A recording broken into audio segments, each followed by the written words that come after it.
Bonjour et bienvenue dans cette capsule où nous allons voir aujourd'hui comment identifier des espèces chimiques par des procédés physiques. Donc la première méthode que nous allons voir, c'est celle qui consiste à aller mesurer les températures de changement d'état.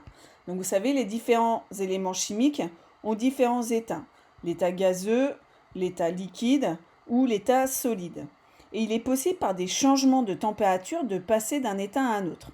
Donc par exemple, lorsqu'on passera de l'état gazeux à l'état liquide, on parlera de liquéfaction. De l'état liquide à l'état solide, on parlera de solidification. Et dans l'inverse, lorsqu'un solide va fondre, va passer à l'état liquide, on parlera de fusion. Et lorsqu'un liquide passera à l'état gazeux, on parlera de vaporisation. Donc le passage de l'état gazeux à l'état solide est également possible, c'est plus rare. On parlera de condensation solide ou de sublimation en fonction des cas. Donc pour identifier une espèce, on peut mesurer sa température de fusion ou sa température d'ébullition, puisque ces températures sont propres à chaque espèce.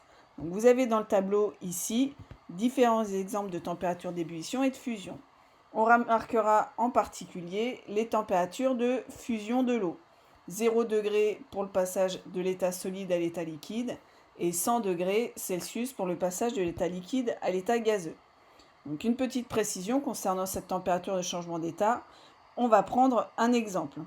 Donc prenons ici un bain de glace à laquelle on a plongé un tube à essai qui contient de l'eau distillée, c'est-à-dire de l'eau pure.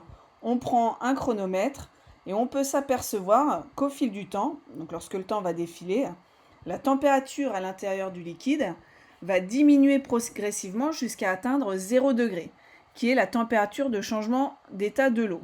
C'est le moment où elle passe de l'état liquide à l'état solide. Alors si on fait un suivi de cette température, on va voir que lorsqu'on atteint les 0 degrés Celsius, l'eau va se solidifier, va se transformer en glace, et ce passage se fait comme on le constate ici à température constante.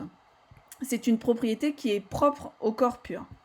Une fois que la transformation, donc le changement d'état, s'est complètement effectué, la température ici de la glace va pouvoir continuer à diminuer pour atteindre des températures négatives.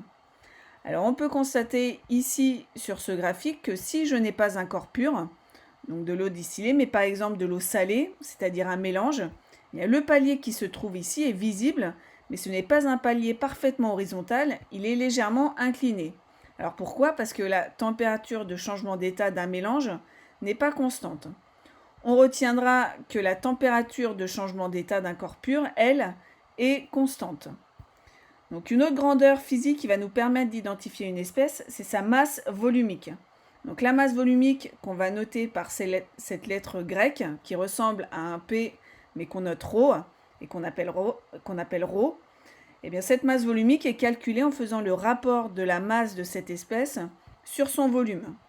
Cette masse volumique est caractéristique de chaque élément chimique. Pour faire ce calcul, on prend la masse par exemple en grammes, le volume par exemple en millilitres, et ceci nous donnera une masse volumique en grammes par millilitre.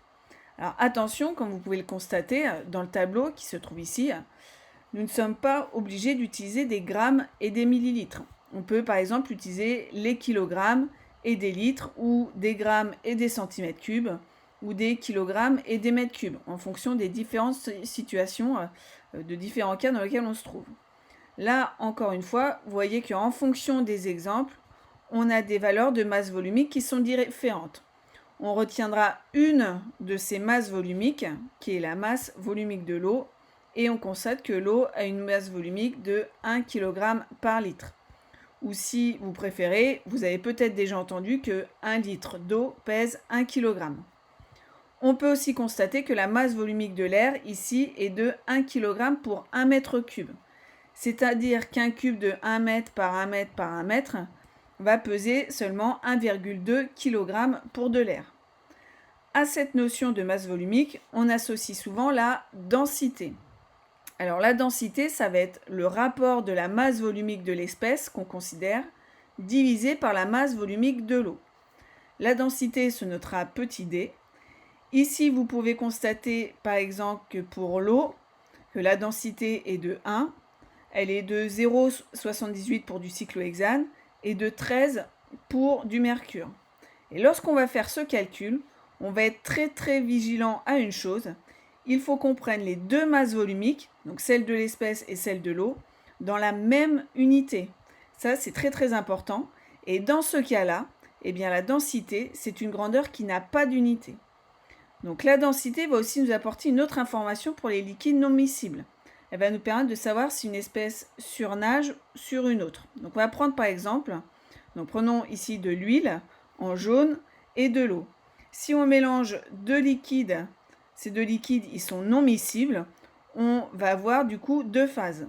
Si maintenant on regarde leur densité, l'eau a une densité de 1, alors que l'huile a une densité de 0,9. Ici, l'eau a une densité plus grande, elle se trouve en bas, et l'huile surnage sur l'eau. Un autre exemple, ici avec de l'alcool, c'est de l'éthanol et de l'huile. L'huile se trouve en dessous de l'éthanol, et encore une fois, si on regarde leur densité, la densité de l'éthanol est plus faible que la densité de l'huile, donc l'éthanol qui a la densité plus faible surnage, et se trouve dans la partie supérieure. On pourra généraliser ceci en disant que pour tous les liquides non miscibles, l'espèce qui surnage, c'est-à-dire celle qui est au-dessus, c'est celle qui a la plus petite densité. Voilà, j'espère que cette capsule vous aura permis d'en savoir un peu plus sur les moyens d'identifier les espèces par des méthodes physiques. Je vous dis à bientôt pour une prochaine capsule.